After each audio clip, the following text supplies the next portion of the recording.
नमस्कार दोस्तों, स्वागत है आपका हमारे जीवन मंत्र चैनल पर।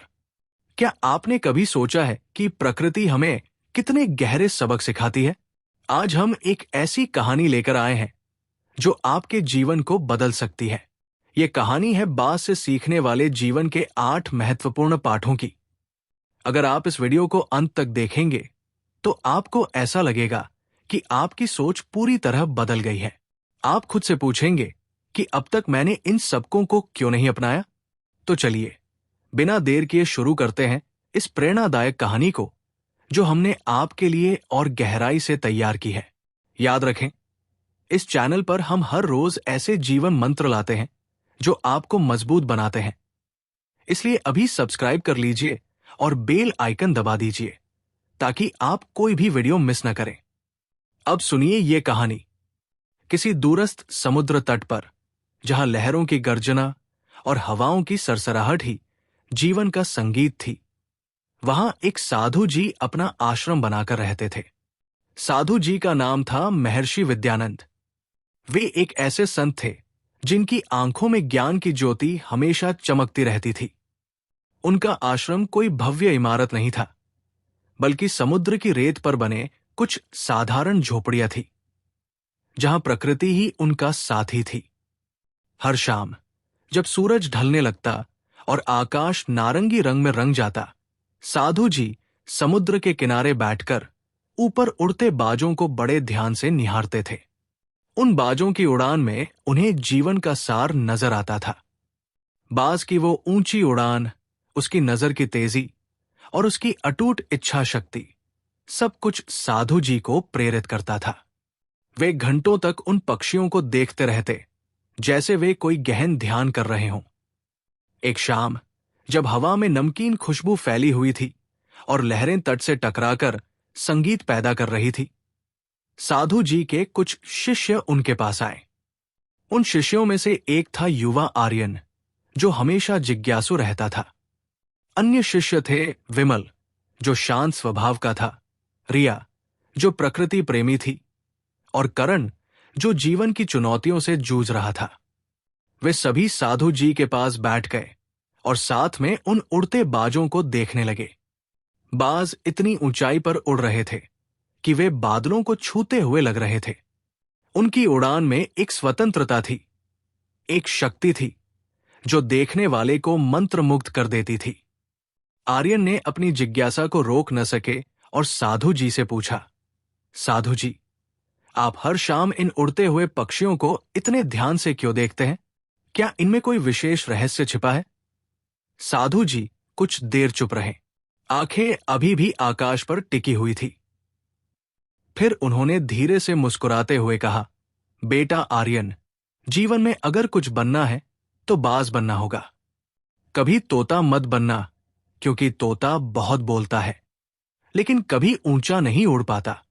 वो पिंजरे में कैद रहकर दूसरों की नकल करता रहता है। लेकिन बाज, वो हमेशा शांत रहता है, फिर भी उसमें आसमान छूने की क्षमता होती है। उसकी शांति में ताकत है, उसकी चुप्पी में ज्ञान है। आज मैं तुम सबको बाज के जीवन की 8 ऐसी बातें बताऊंगा जो हर मनुष्य को बाज से सीखनी चाहिए। इन 8 बातों में जीवन की बड़ी बड़ी सीखें छिपी है, जो अगर अपनाई जाएं तो इंसान की जिंदगी बदल सकती है। शिष्य उत्सुक होकर साधु जी की ओर देखने लगे, समुद्र की लहरें जैसे उनकी बातों को सुन रही हों। साधु जी ने अपनी बात शुरू की। पहली बात है एकाग्रता। जब बाज शिकार करता है तो वो केवल एक शिकार तय करता है, चाहे वो कितना भी छोटा हो या बड़ा, वो उस पर पूरी तरह ध्यान केंद्रित करता है। वो अन्य सभी संभावित शिकारों को नजरअंदाज कर देता है। उसकी नजर इतनी तेज होती है कि वो मीलों दूर से भी अपने लक्ष्य को पहचान लेता है। वो अपने चुने हुए शिकार की हर गतिविधि पर बारीक नजर रखता है। उदाहरण के लिए, यदि वो मछली का शिकार कर रहा है तो वो एक ही मछली को अपना लक्ष्य बनाता है। वो देखता है कि वो मछली पानी की सतह पर कब आती है, कितनी देर रहती है, उसकी गति क्या है और हवा की दिशा कैसे प्रभावित कर रही है। वो हर छोटी बड़ी बात को नोटिस करता है, जैसे एक योद्धा युद्ध से पहले दुश्मन की हर चाल को समझता है। अब सोचिए, हम इंसान क्या करते हैं? हमारी ऊर्जा अक्सर बिखरी रहती है। हम एक साथ 10 लक्ष्यों पर ध्यान देते हैं। नौकरी, परिवार, दोस्त, शौक और न जाने क्या क्या। लेकिन बाज हमें सिखाता है कि हमें अपनी ऊर्जा को बर्बाद नहीं करना चाहिए। पूरी एकाग्रता के साथ एक लक्ष्य पर ध्यान केंद्रित करें। उस लक्ष्य के बारे में जितना संभव हो उतना सीखें। जाने कि उसे प्राप्त करने में क्या चुनौतियां आ सकती हैं और उन चुनौतियों को कैसे पार किया जा सकता है। जैसे बाज अपने शिकार की हर हरकत को समझता है, वैसे ही हमें अपने लक्ष्य की हर बारीकी को समझना चाहिए। अगर आपका लक्ष्य एक अच्छी नौकरी पाना है, तो सिर्फ आवेदन भरने से काम नहीं चलेगा। आपको कंपनी की संस्कृति समझनी होगी, उस क्षेत्र की ट्रेंड्स जाननी होंगी, इंटरव्यू की तैयारी करनी होगी और संभावित असफलताओं से सीखना होगा। एकाग्रता ही सफलता की कुंजी है। बिना एकाग्रता के हम सिर्फ भागते रहते हैं, लेकिन कहीं पहुंचते नहीं। याद रखें, हमारे जीवन मंत्र चैनल पर हम ऐसे ही मंत्र देते हैं जो आपकी एकाग्रता बढ़ाते हैं। अगर आप इस वीडियो से प्रेरित हुए तो कमेंट में बताएं कि आपका वर्तमान लक्ष्य क्या है और हम अगली वीडियो में उस पर टिप्स देंगे। साधु जी ने थोड़ा रुककर शिष्यों की ओर देखा। विमल ने सिर हिलाया जैसे वो सहमत हो। साधु जी जारी रखे, दूसरी बात, अकेलापन और ऊंची उड़ान। बाज कभी गौरैया, कौवे या छोटे पक्षियों के साथ नहीं उड़ता। वह या तो अकेले उड़ता है या अन्य बाजों के साथ। छोटे पक्षी झुंड में उड़ते हैं, एक दूसरे की नकल करते हैं, लेकिन बाज अपनी राह चुनता है। वो ऊंचाइयों पर अकेला विचरण करता है, जहां हवा ठंडी होती है और दृष्टि स्पष्ट। वो जानता है कि छोटी सोच वाले साथी उसे नीचे खींच सकते हैं। सीख ये है कि हमें छोटी सोच वाले लोगों से दूर रहना चाहिए। या तो बड़ी सोच वाले लोगों की संगति चुनें या अकेले रहें, क्योंकि हम जिन लोगों के साथ रहते हैं अंततः उन्हीं जैसे बन जाते हैं। अगर आप नकारात्मक लोगों के साथ रहेंगे तो आपकी सोच भी नकारात्मक हो जाएगी। लेकिन अगर आप सकारात्मक, महत्वाकांक्षी लोगों के साथ रहेंगे तो आपकी उड़ान ऊंची होगी। और अगर ऐसे लोग नहीं मिलते तो अकेले रहें। अकेलापन कोई अभिशाप नहीं है। ये वो समय है जब हम खुद को बेहतर तरीके से जान पाते हैं। अकेले में हम अपनी कमजोरियां पहचानते हैं, अपनी ताकतें निखारते हैं। जैसे बाज अकेले उड़कर अपनी शक्ति बढ़ाता है, वैसे ही हमें भी करना चाहिए। उदाहरण लीजिए, इतिहास में कई महान लोग अकेले ही अपनी राह पर चले। जैसे महात्मा गांधी, जिन्होंने अकेले शुरू किया लेकिन लाखों को प्रेरित किया। या फिर हमारे जीवन मंत्र चैनल पर हम बताते हैं कि कैसे अकेलापन आपकी आंतरिक शक्ति को जागृत करता है। अगर आप अकेले महसूस कर रहे हैं तो ये वीडियो आपके लिए है, देखते रहिए। शिष्य रिया ने पूछा, साधु जी, लेकिन अकेलापन कभी कभी डराता है। साधु जी मुस्कुराए और बोले, डरना स्वाभाविक है, लेकिन बाज भी पहले डरता होगा, फिर भी उड़ता है। अब तीसरी बात, अपनी सीमाओं से ऊपर उठें। जब मौसम खराब होता है, तूफान आता है, तो हर पक्षी अपने घोंसले की ओर भागता है और छिपने की जगह ढूंढ लेता है। लेकिन बाज ऐसा नहीं करता। वो अपनी सीमाओं को तोड़ने की कोशिश करता है। वो बादलों के ऊपर उड़ने का प्रयास करता है। हवाएं उसे थपेड़े मारती हैं, उसके पंख भारी हो जाते हैं, पानी और धूल से उसकी आंखें अंधी हो जाती हैं। लेकिन वो रुकता नहीं।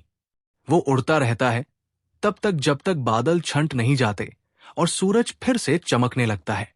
ये सीख जीवन में बहुत महत्वपूर्ण है। जब भी कोई समस्या आए तो उससे भागना नहीं चाहिए, नहीं उससे बचने की कोशिश करनी चाहिए। समस्या का सामना आंखों से करें और तब तक करें जब तक वो खत्म न हो जाए। ये तभी संभव है जब हम सकारात्मक सोच रखें, समस्या को चुनौती के रूप में देखें, न कि बाधा के रूप में। जैसे बाज तूफान में उड़कर मजबूत होता है, वैसे ही हम चुनौतियों से मजबूत होते हैं। याद रखें, हर तूफान के बाद इंद्रधनुष आता है। हमारे जीवन मंत्र चैनल पर हम ऐसी कहानियां शेयर करते हैं जो आपको सकारात्मक बनाती है। अगर आपने कभी समस्या से भागा है तो आज से बदलाव लाएं। इस वीडियो को शेयर करें अपने दोस्तों के साथ ताकि वे भी सीखें। साधु जी की बातें सुनकर करण की आंखें चमक उठीं।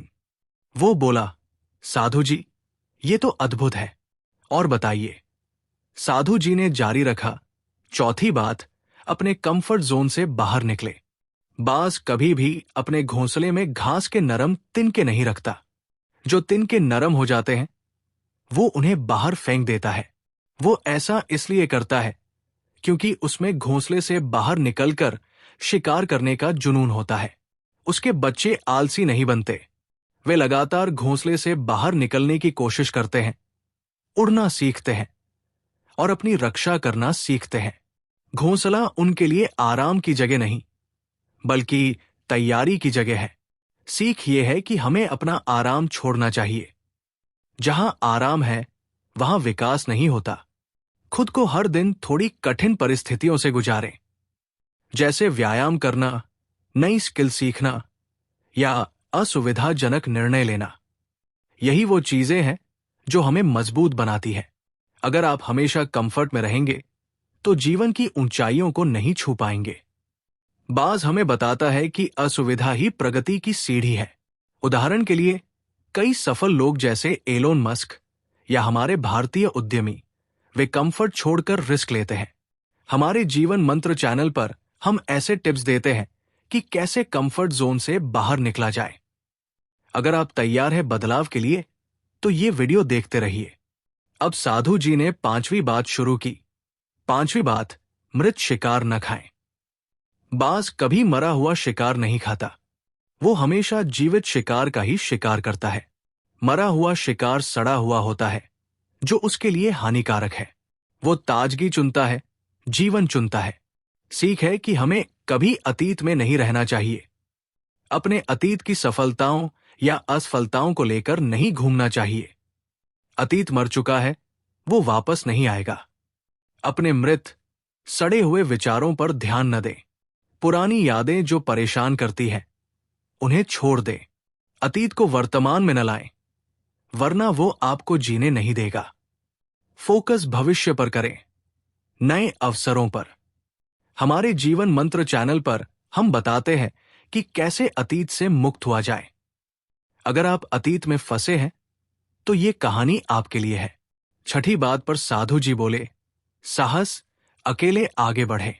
बाज हमेशा अकेले शिकार करता है।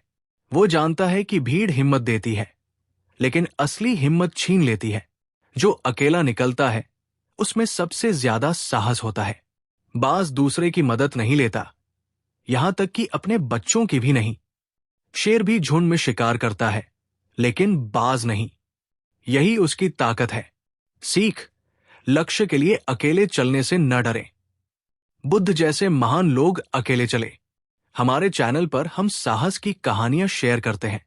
7वीं बात, दर्द से मत भागो। बाज 70 साल जीता है, लेकिन 40 में बूढ़ा हो जाता है। तब वो दर्दनाक प्रक्रिया से गुजरता है। पंख, पंजे, चोंच तोड़ता है और नए उगने का इंतजार करता है। फिर 30 साल और जीता है। सीख, नया पाने के लिए पुरानी आदतें छोड़े, चाहे दर्द हो। बोझ वाली चीजें त्यागें। और 8वीं बात, साधु जी ने कहा, गुरु ने अंत में कहा तो बाज से सीखने लायक ये 8 बातें थी। शिष्यों ने धन्यवाद दिया। दोस्तों, ये थी बाज की कहानी। अगर आपको पसंद आई तो लाइक, शेयर, सब्सक्राइब करें। हमारे जीवन मंत्र चैनल पर ऐसी और वीडियो देखें। क्या आप इन सबको अपनाएंगे? कमेंट करें। नमस्कार।